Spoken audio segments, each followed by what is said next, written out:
In this episode, we share the 5 key learnings from our American adventure. In particular, how it's opened us up to the new ways of thinking, being and working. The past few weeks have been a real game changer, and we hope it inspires you to go outside your comfort zone, create new experiences, and live life to the fullest.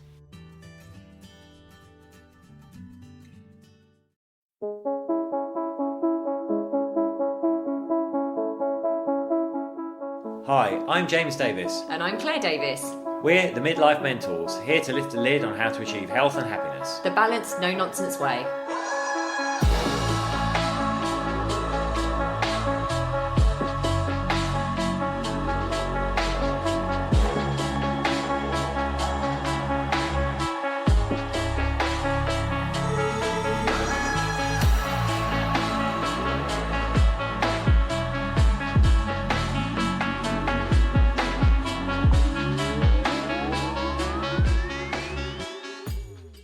Hello and welcome to another episode of the Midlife Mentors with me, James.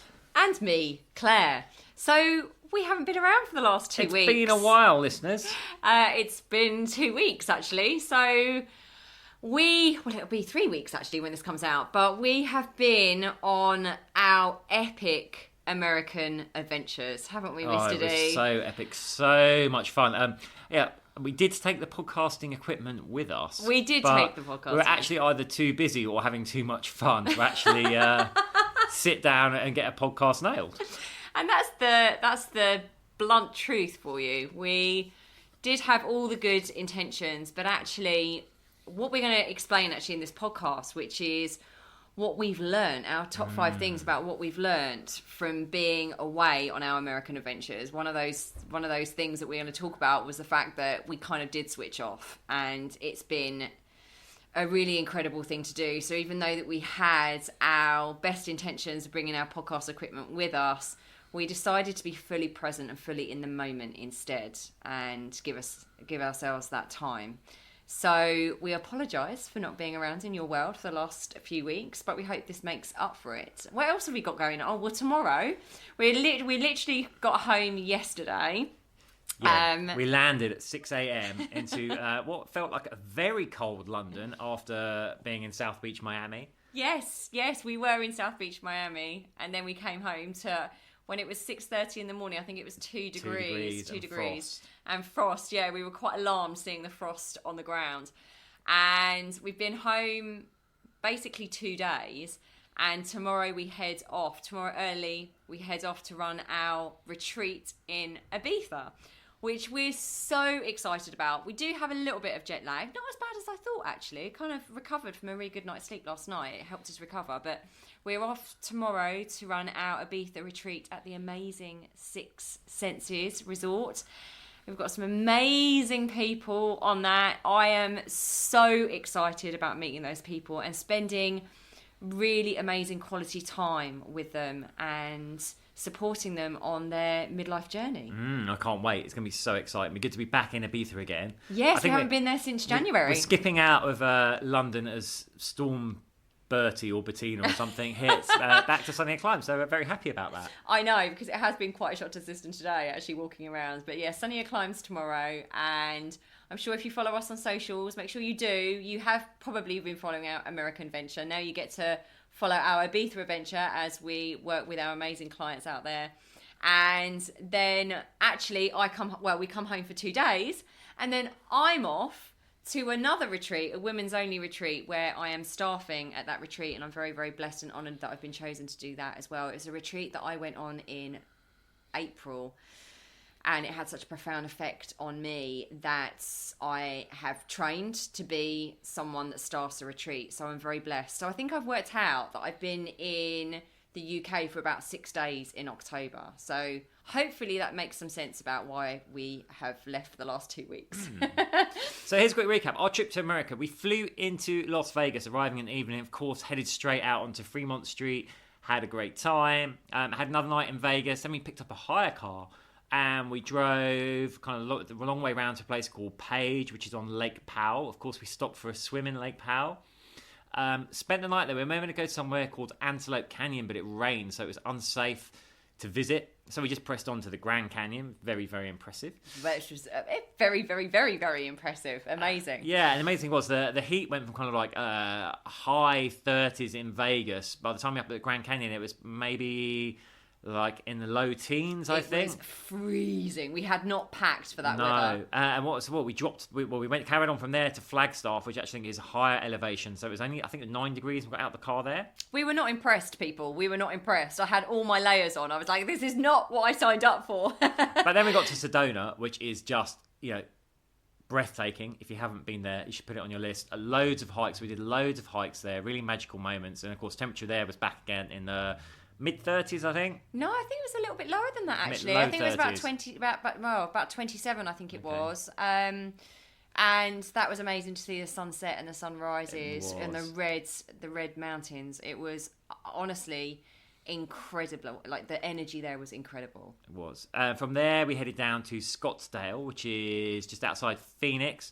Of course, that was like properly in Arizona. So there we were hitting the 40s. But I loved that very heat. Very dry heat. I thought I could move here. I don't like the sweaty heat, the humid heat that you experience. Well, that we experienced for years and years and years living in the summer in Ibiza. I was like, oh, I like this. I could get used. And I really liked Scottsdale. You weren't as keen, but I really, really enjoyed our time there. It had a very cosmopolitan vibe and lots to do. And then after Scottsdale, we went to our conference, didn't we? And stayed there. Our conference, yeah. Then we flew to New Orleans. Had a great time there. Why are you saying it like that? It was so much fun. It was so much. The architecture, the French influence there was just off the scale. Like, I kept getting my phone out. Every moment I was getting my phone out to take these incredible photos. And they were very, very hot, obviously, on the Halloween, so everything was decked out in Halloween. Everywhere had skeletons and ghosts and ghouls and things like that, but it was really nice to be mixing with the people there. They're friendly. I think that was the friendliest place very friendly down there. They talk about the southern hospitality. That definitely was. It was. And then really we went to the swamps. Went to the swamps, we saw gators, we saw raccoons, who were so cute. And then to Miami, where we finished up, staying on South Beach, which is lovely to see all the Art Deco buildings there. That was incredible too. Gave our talk at Soho Beach House, Miami. Oh, we did do that, you're right. Yeah. And then flew home. Yes, so it really was American Adventures. So I hope that gave you a little snapshot of what we were up to, but really, really enjoyed my time with James. It was really good for us to get a different perspective. And we're going to dive into, we thought, what should we do this podcast on? We thought we're kind of so fizzing and buzzing with what we've kind of learnt, I suppose, about our adventures and on our adventures, that we thought we would share that with you, because I feel like we've had some really kind of profound shifts, and I'm still assimilating what that means for me personally, but we thought we would share some of the top five that we've been discussing. Exactly. So you go, Mr. D, with your first one. Well, it's both of ours. Yeah. So the first one was something we bang on about all the time. Listen, when you're going for a goal, like having a routine and being disciplined about it is so important, and that stands. And actually, one of our other tips is going to kind of reflect on this, but also getting out of your routine, being in a different environment. Actually opens up new insights, new ways of thinking as well. So this isn't an excuse to like ditch your routine or nothing, but just like that change, getting away to a completely different place and surrounded by different people, not having a routine, being on the road, taking it as it goes, that just opens up so many new thought processes, so many new insights. So I'd recommend it. If you're ever feeling a little bit like stuck in life, maybe take a trip away. Yeah, and I totally resonate with that. It's been really, really nice. James and I, we are super disciplined people. We get up at 5 o'clock in the morning, we go and train, we come home, we work, blah, blah, blah, blah. But what I hadn't realised is just how stuck that also makes you. It makes you, I don't know, just like the neural pathways just don't fire in the same way as when you're kind of like out of routine. And it was something that we discussed reflecting on our time away, that I was like, okay, we really need to actually build more of that into our life, more being out of routine. We definitely need to have more of that in our life, and there needs to be a bit more of a balance, for sure. Definitely. Exactly. So the next one is that actually being around for our conference, actually, this is just the whole time we were away, actually. Being around different people, being stimulated by all these different conversations you're having is just so enlightening, and it really elevates our state. It really elevated my state. So that's not just the people that we met at our conference that we went to, which was the whole purpose of us going to America in the first place. It wasn't just that. It was all these other inspiring people that you just chat to and meet and connect with. It blew my heart wide open, to be honest. And then at the conference, just seeing all these other successful, inspiring human beings that are so open to helping you, my goodness, like that has inspired us on another level. Like, what is possible, the opportunities that are out there, the people that look you in the eyes and actually are interested in what you do and are then really inspired to give you tips and help and support. They're completely open to that, and they see your potential.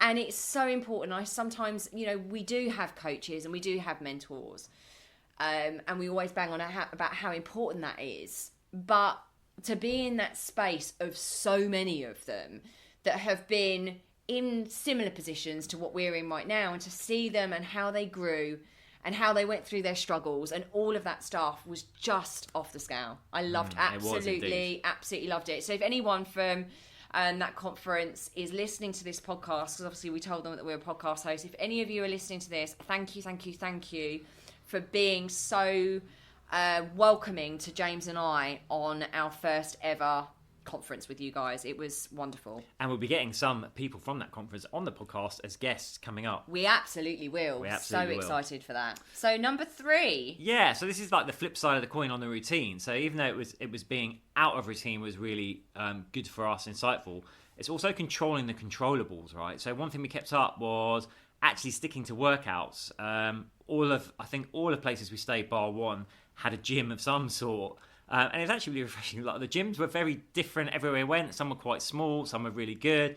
So we committed to still getting up, doing our workouts. We'd be out on Fremont Street, out on Bourbon Street. The next day we're up, we're working out, we're training, because that is important to us.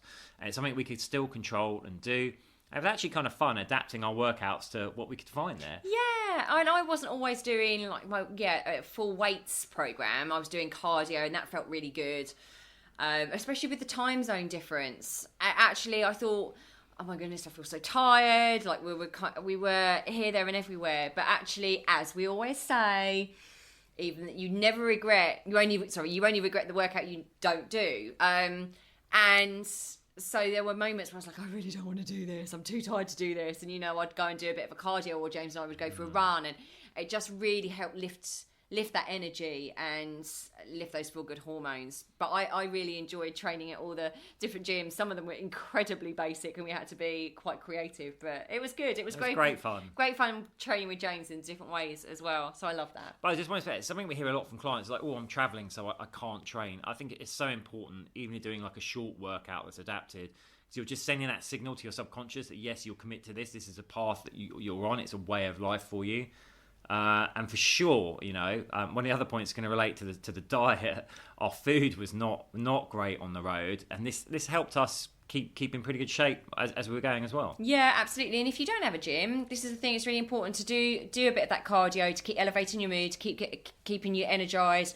You can always take bands. This is what we say. We take bands with you in your suitcase. They're not heavy, obviously, so you can carry on doing something. And that again, it creates that sense of self-esteem, self-trust, that you're continuing that. Because as soon as you get out of that routine, in that sense, your subconscious mind will come in and go, oh, you're eating bad food and you're not training and there's no point in doing anything anymore, blah, blah, blah.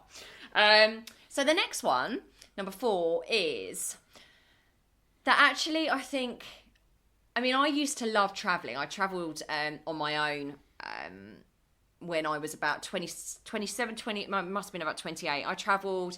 I went to Southeast Asia, I did Australia, I did India, and I'd always wanted to do that. And I'd kind of lost, James and I have been working so hard for the last 8 years. We actually took our first proper holiday together in June. But that was back to like the Ibiza area, right? Formentera. I had forgotten how much travel ignites my soul. I'd forgotten how important adventure is. I think, we're born, we're blessed now. We can jump on planes. We can go anywhere in the world. I had underestimated how much it gave me a sense of openness and spaciousness. I genuinely feel like I have reprogrammed part of my subconscious mind, my neural pathways, from having all these different experiences and these adventures and seeing different cultures and seeing different architecture, having these amazing conversations with people just on the street. It is so life affirming and awakening.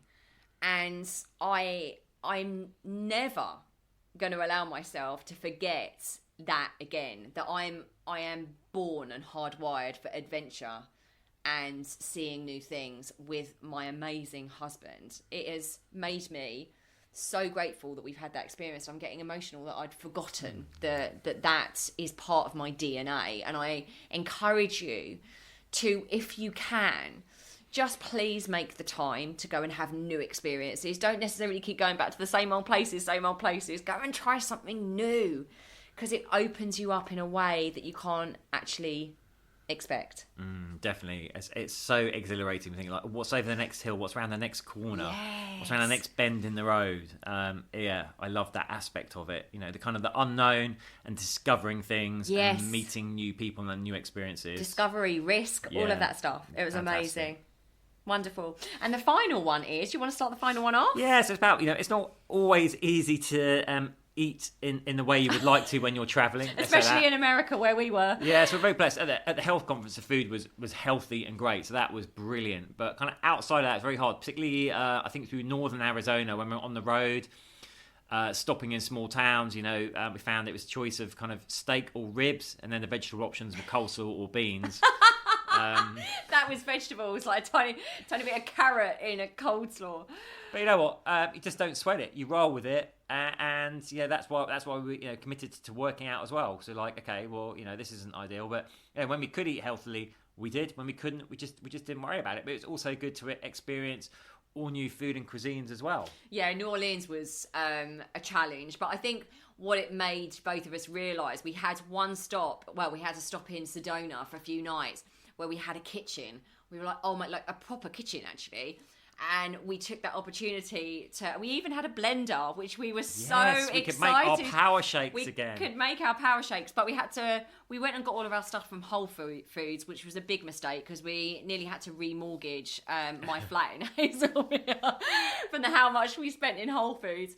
But we just felt very blessed to be able to go and get fresh food. So it was a real eye-opener about how lucky we are that we, where we are, we can have fresh food, we can choose what to eat for our gut health, for our energy. And it was interesting actually how that food can make you feel very sluggish after a while, and actually not sleep as well as I normally would when we're making that kind of fresh food.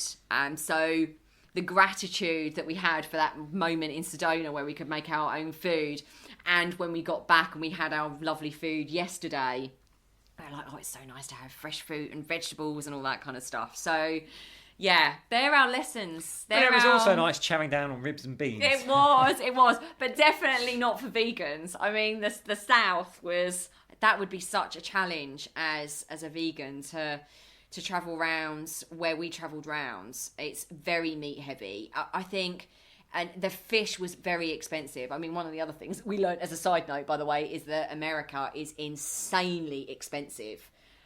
We found it incredibly. Back in the days, unless you eat New Orleans po' boys, yes, which is a huge sandwich meal for very little money. It's a sandwich meal, and it's a meal and a half. Like James and I ended up actually sharing a lot of meals. We'd get one and then share it because we started to realise very quickly that we didn't need 2 portions of everything. But yeah, we found America very expensive actually. Long gone are the days more expensive than London for sure. But long gone are the days when you popped over to America and got stocked up on your nice jeans and your nice clothing and all that stuff that was a lot cheaper back then. But yeah, other than that, we've just had the most amazing time. We just wanted to share those nuggets. Those little nuggets. They might help you when you're travelling. They might even inspire you to take a trip. And if you are feeling inspired, I just say, just do it. Just book it. Just go, get away. Even if it's only like a week, just get away, experience something new. But do something adventurous. Anyway. Sending you so much love. Till next time. Yeah, sending love. Bye.